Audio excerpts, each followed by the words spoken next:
read today, Louise, that Harry and Meghan apparently asked to get hold of Air Force One to get back for the Queen's funeral. I'm not surprised. Are any of these news stories correct, or do people just make them up? I don't know, but it's a fantastic story, though. So, I mean, the background to this, of course, is I think 1 or 2 days before the Queen's funeral, there was a reception at Buckingham Palace. The Bidens were there, and, of course, Meg were spectacularly disinvited from this. Obviously, they were slightly miffed/puzzled by this, but still needed that access to the Bidens and tried to hitchhike a lift back to Washington, which is about an 8-hour flight, I think, from London. Yeah. And clearly, Joe and Mrs. Biden did not want their ears sheared off about the latest project. I reckon trapped in a plane. I reckon they'd ask. I've never been on Air Force One. I've flown around on the Secretary of State's smaller aircraft with Condi Rice. That was nice. Air Force One would be a kind of nice way to travel, I reckon. I would have thought so. I mean, I've tried to hitchhike a ride before, but never on Air Force One, and certainly not for an 8-hour trip. But you see, this is the thing.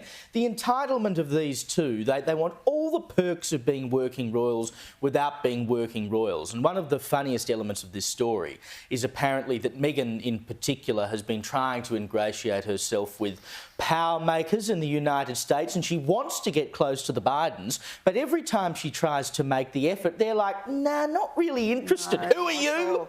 What's the point of getting close to Joe Biden? He wouldn't remember you the next day.